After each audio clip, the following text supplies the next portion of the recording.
Ripartiamo dal montaggio sapiente di Piero Arena, quindi la copertina scelta da Luca Chito, per tracciare un bilancio e riavvolgere il nastro e sfogliare le pagine di quello che è stato l'anno orribile vissuto, il 2020 non soltanto ovviamente da noi calabresi, ma in tutto quanto il mondo, perché si parla di pandemia per l'appunto.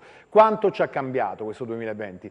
Ad onor del vero, guardando poi quelli che sono i commenti, ad esempio citando la prima infermiera che è stata vaccinata e i commenti social, ecco a quello ci riferiamo, a quell'angolo di mondo oscuro dove ciascuno sente dalla potenza di una tastiera e quindi da una visibile invisibilità di poter esprimere a ruota libera ciò che sono dei pensieri molte volte contorti e soprattutto non suffragati da quella che può essere una ragione. Il 2020 deve essere un anno di ragione, un anno di pensiero, un anno che non va sbarrato, non va cancellato, ma un anno dal quale ripartire. Questo è l'augurio intelligente che noi facciamo a noi stessi e a tutti quanti voi che ci seguite. Grazie ancora una volta per essere con noi sul 10 del Digitale Terrestre. Questa è la televisione che vi segue nell'informazione e questo è il settimanale, un settimanale che oggi tratterà le notizie che sono a cavallo di questi 2 anni e di questo 2021 che, ripartendo per l'appunto dal 2020, deve avere qualche aspettativa diversa, soprattutto nella coscienza di ciò che noi dovremmo imporci in quanto cittadini attivi e consapevoli per poter determinare in un certo qual modo quello che potrà essere o meno un futuro migliore per i nostri figli, per la nostra terra, per ciò che in questo anno ha inferto colpi di grande sofferenza a quella che era già la catastrofica economia, ma pensiamo anche alla sanità. Dal punto di vista nazionale ancora stiamo a tirare le somme perché il governo traballa, ma addirittura pensando al Covid c'è probabilmente una riflessione sull'imposizione di quello che potrebbe essere la soluzione, quindi di una vaccinazione obbligatoria o addirittura di una patente ai vaccinati per potersi muovere più liberamente. Siamo lontani dalla risoluzione del problema e per parlare di lontananza, di rallentamento e di distanza arriviamo da noi, in Calabria, dove comunque sono arrivati i vaccini al di là del V-Day, del primo giorno di vaccinazione, e quindi però cosa succede? Che non riusciamo a inoculare i vaccini perché probabilmente manca la forza lavoro, cosa che noi come rete televisiva denunciamo da più tempo e quindi probabilmente non riusciamo a sopperire a quelle che possono essere i numeri necessari quotidiani e giornalieri per metterci in quella che potrebbe essere un numero che sostanzialmente potrà andare bene. Poi è chiaro che vaccino sì e vaccino no, ci sono le contrapposizioni, ma parleremo di questo e di quant'altro e provando poi a entrare nelle vostre case dandovi le giuste notizie per sollecitare anche quelle che sono le vostre curiosità, ma soprattutto le riflessioni che da queste dovranno nascere. Partiamo con i servizi. Da Juan a Codogno, i mesi del lockdown, la pandemia mondiale e oggi i vaccini con la luce in fondo al tunnel. 12 mesi terribili, chi mai potrà dimenticare questo 2020, un anno strano, pesante, scandito da ansie, preoccupazioni, sacrifici, nuove ingombranti abitudini. Speriamo in qualcosa di migliore per noi, per chi ci sta vicino, per le persone a cui vogliamo bene sicuramente. Si sono perse parecchie persone, È stato un anno bruttissimo di tutti i punti di vista. Speriamo che la cosa finisce subito e questo vaccino sarebbe un vaccino notevole e buono per tutti quanti. Che cosa ti aspetti? Di ritornare al più presto a stare insieme ai nostri cari, perché ci manca più che altro il calore di passare le giornate insieme a chi vogliamo bene. Spero qualcosa di meglio, ovviamente. Da quando ricordo io penso che è stato il peggior anno. Che si possa tornare alla normalità, senza dubbio. Qual è il pronostico per il 2021? Beh, sicuramente è quello di tirarci fuori da questo brutto momento della pandemia. Credo che insomma ci sono tutti i presupposti, dovremmo essere obiettivamente vicini, ovviamente cercando di salvaguardarci ancora fino a quando non ne saremo completamente fuori. Bisogna essere ottimisti, no? Avere fede nel 2021 e sono certo che avremo un anno migliore rispetto a quello che abbiamo trascorso. Il 2021 certamente sarà meglio del 2020, cioè peggio, veramente, giuro che è veramente impossibile. È stato un 2020 molto difficile. Molto, specialmente per il lavoro, molti di noi abbiamo perso il lavoro e anche per la serenità in famiglia, perché specialmente perdendo il lavoro si è persa anche quello. Mi aspetto che sia un buon anno per tutti, che soprattutto passi tutto e siamo pronti a ricominciare. Abbiamo rallentato, siamo cambiati. Questo 2020 ci ha dato la possibilità di riscoprire l'importanza delle piccole cose. E allora, con la convinta speranza che l'ora più buia possa finire con lo scoccare dell'ultima mezzanotte del 2020, vi auguriamo che il 2021 sia la nostra grande e nuova alba. Quindi c'è bisogno, lo sentite dalle parole degli intervistati, di un ritorno alla normalità. Ma qual è la normalità? Perché se si parla di normalità, si sente gente che parla di un posto di lavoro che ha perso. Questa è una cosa che è abbastanza, ovviamente, difficile da digerire. Ma intanto il fatto che le riflessioni nascano sul riequilibrio, sul non sperare chissà quali grandi cose, ma le piccole cose del quotidiano che ovviamente in quest'anno abbiamo perso. Ma andiamo avanti con l'elenco dei servizi e parliamo di la prima persona o comunque la prima operatrice sanitaria che si è fatta inoculare il vaccino. Si chiama Barbara Modafferi, dice: fidatevi della scienza.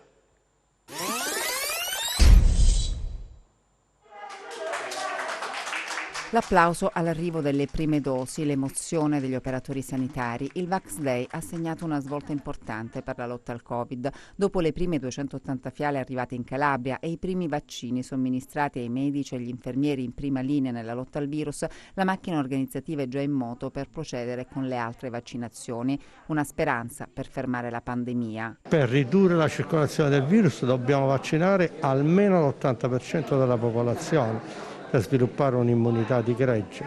Sicuramente oggi, vaccinando gli operatori più esposti al contagio col virus, tuteliamo l'attività di tutte queste persone ed è importantissimo perché loro sono veramente giornalmente esposti. La corsa al vaccino è scattata dopo la prima ondata della pandemia. Adesso il risultato è arrivato. Fiducia sicuramente molta, fiducia nella ricerca, fiducia nella scienza, anche perché lo sforzo per arrivare a questo risultato è stato enorme in tutto il mondo. C'è stato un grande investimento in ricerca, la ricerca ha risposto, perché avere un vaccino in meno di un anno è un risultato storico, direi. Dopo la prova generale, la campagna di vaccinazione anti-Covid entra nella prima fase, che vedrà arrivare già nei prossimi giorni migliaia di dosi e poi altre con cadenza settimanale. Pfizer ha già programmato il calendario delle consegne, della distribuzione. Loro partono da Bruxelles, questa volta su ruota. Il prodotto, il vaccino, arriverà congelato e quindi sarà stoccato in 6 siti di stoccaggio che noi come Regione Calabria abbiamo individuato nei 4 hub e nei 2 ospedali della provincia di Vibo e Crotone, cioè il presidio di Azzolino e il San Giovanni di Dio di Crotone. Quindi per essere poi più vicini ai presidi di somministrazione, quindi abbiamo fatto questa scelta di essere più capillari. Ieri è andata benissimo, siamo passati alle scene di disperazione che ci avevano contraddistinto, forse soprattutto nella prima fase che non conoscevamo ancora, ad episodi di commozione, di emozione, soprattutto di speranza nella zona di ieri. Erano 280 dosi solamente, adesso saranno ogni settimana oltre 12.000 dosi e ci stiamo preparando anche per questo con ulteriori professionisti che vaccineranno. Poi abbiamo tutto il problema del tracciamento, della privacy e della trasmissione dei dati, però diciamo che ieri è andata molto bene e questo ci conforta tantissimo. Dimostra che anche la Calabria, quando si mette a fare le cose, sa farle per bene, al pari delle altre regioni, e sta al tavolo con le altre regioni con pari dignità. E lei, Barbara Modafferi, la prima vaccinata della provincia di Cosenza, è un'infermiera di 49 anni, originaria di Reggio Calabria, ma in servizio nel reparto di rianimazione all'Annunziata di Cosenza già da diversi anni. È passato un giorno, intanto come si sente? Benissimo, ho dormito veramente bene stanotte, probabilmente mi sono sentita molto più rilassata e tranquilla. Mi dica la verità, ha avuto timori o ansie prima di sottoporsi al vaccino? Come si sentiva la mattina prima di arrivare qui in ospedale? Ero felice, ero emozionata. E l'attimo di titubanza, il dubbio, perché comunque come essere umano quello che è nuovo ci spaventa. L'ho avuto qualche giorno prima della notizia ufficiale dell'uscita del vaccino, ma è stato proprio un attimo. Voglio aggiungere che capisco che chi è profano, chi non è del mestiere può avere dei dubbi. Non accetto chi è del mestiere e non si fida della scienza. Lei è un'infermiera, quindi è stata in reparto, in prima linea, ha visto quindi con i suoi occhi e ascoltato con le proprie orecchie la sofferenza. Forse tutto quel dolore che lei ha visto l'ha anche convinta. Sì, quando abbiamo assistito i pazienti, soprattutto con il casco ventilatorio, e vedere negli occhi il terrore di chi aveva paura di addormentarsi, perché ci dicevano ho paura di addormentarmi e non anzi veramente si vergognavano anche di dircelo, eravamo un po' noi che riuscivamo a farcelo confessare, tra virgolette. Cioè, mi spavento di addormentarmi perché poi magari smetto di respirare. Poi ci vedevi il terrore negli occhi. E infatti con i colleghi ci abbiamo ragionato su questo discorso e la sera passavamo a tranquillizzarli, a spendere 2 parole per dire non ti preoccupare, ci siamo noi, comunque sei monitorizzato, se questo dovesse accadere noi interveniamo subito.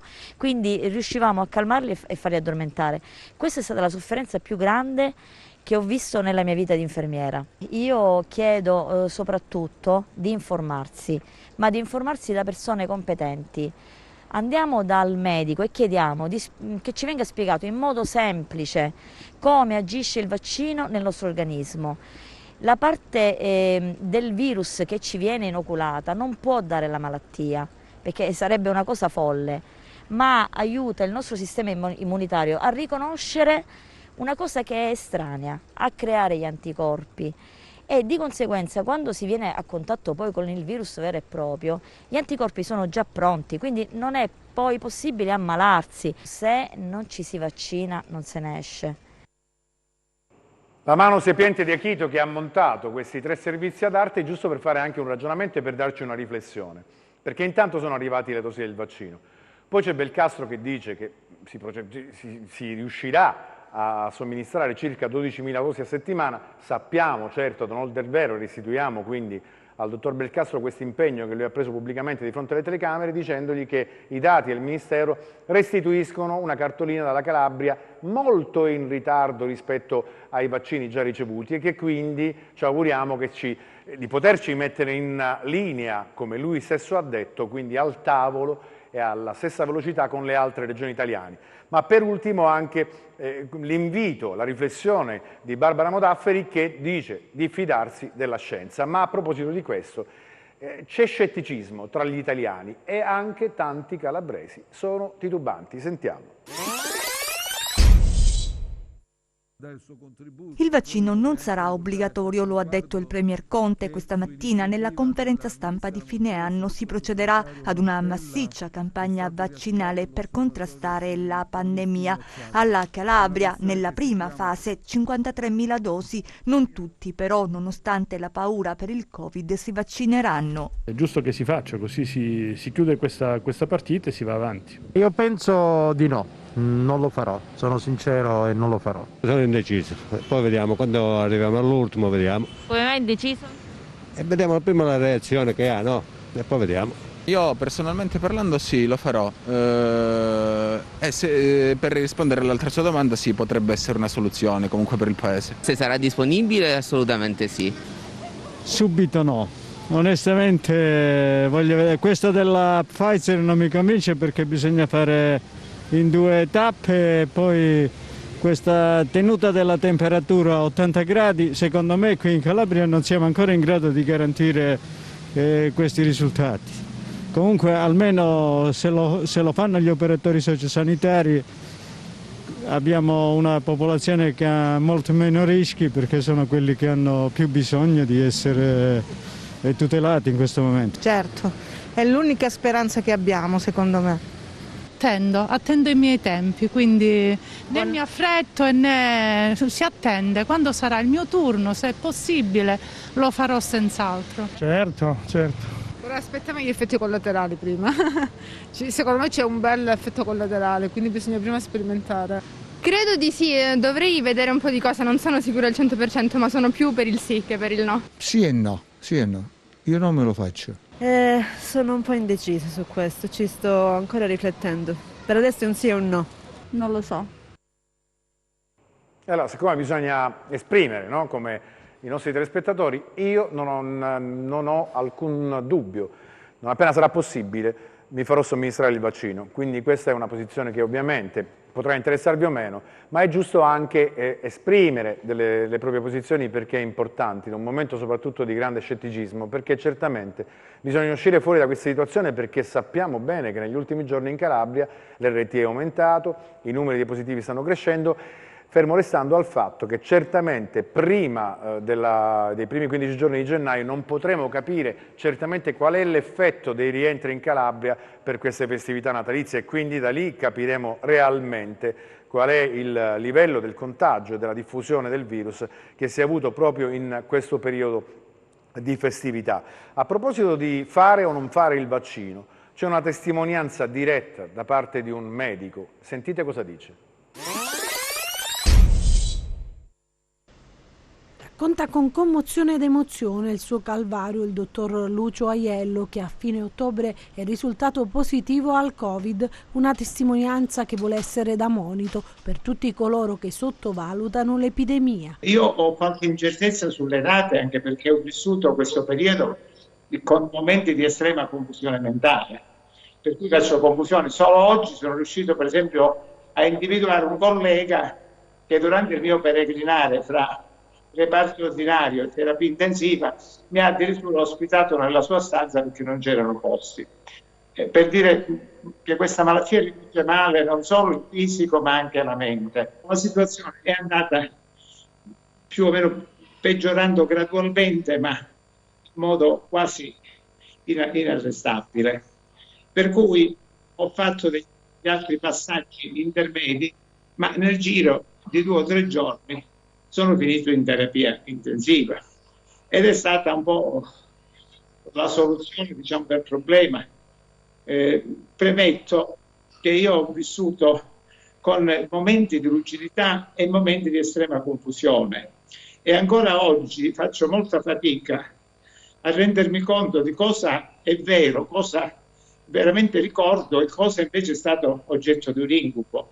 Mi capitava di addormentarmi proprio per lo sfinimento, perché io da quando ho cominciato ad assumere cortisone, dai primi giorni, ho praticamente smesso di dormire. Ma cosa lascia questa esperienza terribile? Sentite le parole del dottor Aiello.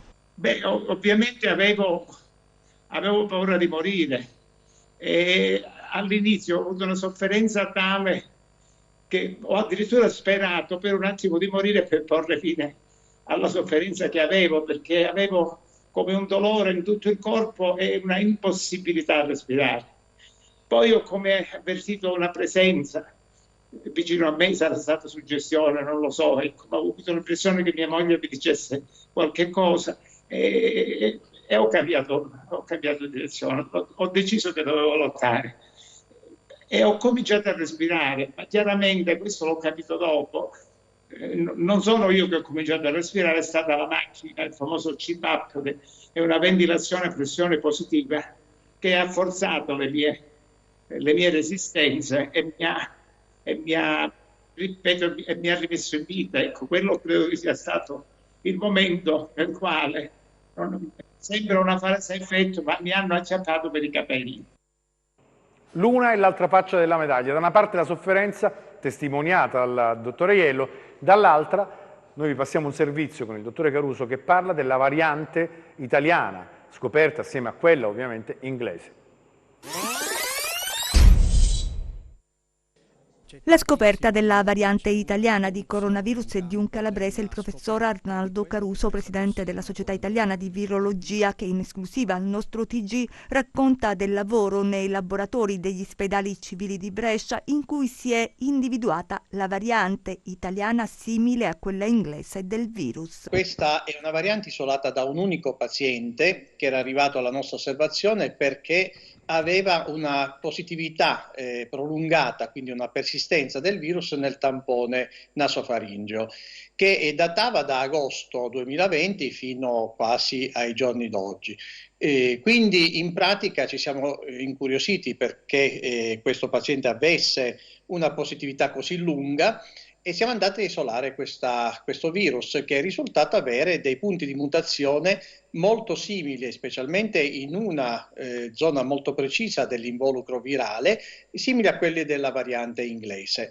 Siamo tornati indietro a isolare il virus dal campione che avevamo dello stesso paziente ad agosto e abbiamo visto che questo virus era identico a quello di novembre. Pertanto abbiamo potuto stabilire che queste mutazioni che avvicinano questa variante italiana a quella inglese, specialmente in una posizione ben precisa e critica che è quella numero 501 si dice in gergo, datavano addirittura dai primi di agosto, forse ancora dai primi di luglio, il che pone questa variante come la prima evidenza di una mutazione di questo virus in tal senso. Sulla ricerca c'è l'attenzione internazionale del mondo scientifico e non solo. La domanda che ci facciamo tutti è: il vaccino funzionerà anche sulla variante italiana? Non dovrebbe esserci nessun problema per la parte vaccinale. Il vaccino, quando noi ci immunizziamo, produciamo anticorpi verso tutta la proteina dell'involucro virale, che è quello che permette al virus di agganciare la cellula e poi infettarla. Quindi questi anticorpi vanno a chiudere il virus sulla superficie, a bloccarlo nella sua interazione con la cellula che poi dovrebbe infettare. In gergo si dice neutralizzano il virus. Quindi se noi abbiamo anticorpi un po' contro tutto l'involucro del virus, il fatto che vi siano poche mutazioni su questo involucro significa poco e niente. Alcuni anticorpi che sono diretti verso quella specifica area mutata magari non legheranno, ma ce ne saranno tanti altri che faranno questo lavoro, legheranno la superficie bloccando il virus nella interazione con il recettore, quindi neutralizzandolo e dandoci protezione. Quindi in definitiva sì, il vaccino funzionerà sicuramente. Il compito dell'informazione è quello di dare tutte le possibilità di cercare di far entrare nelle vostre case la notizia da più punti di vista ovviamente, per cercare poi di darvi la possibilità di una coscienza rispetto anche alle scelte da optare, oppure le analisi da approfondire per capire qual è la strada migliore da intraprendere. Noi cerchiamo ogni giorno di fare questo, siamo giunti al punto di questo primo numero del 2021 di Seven, quello che è il resoconto settimanale degli argomenti trattati principali ovviamente dalla redazione giornalistica. Su tutti ovviamente salutiamo il direttore Attilio Sabato, il nostro regista Luca Chito, soprattutto voi che ci avete scelto, e poi un invito come al solito in chiusura alla Regione Calabria, che durante le feste natalizie si è prodigata nel pubblicare dei bandi di spettacolazione. Probabilmente abbiamo bisogno di entrare più nel merito, di cercare di risolvere i problemi relativi a un miglioramento delle condizioni della nostra sanità, della nostra economia, rispetto al lavoro quello vero, delle tante persone che in quest'anno hanno sofferto e che hanno bisogno di ottenere da parte del governo centrale sì, ma di conseguenza anche da quello delocalizzato, regionale, delle risposte più immediate, in maniera tale che la nostra economia, ma la nostra vita possa riprendere con dei tempi normali. Ci vediamo la prossima settimana, nel frattempo ovviamente il nostro invito è quello di restare sul 10, il canale dell'informazione.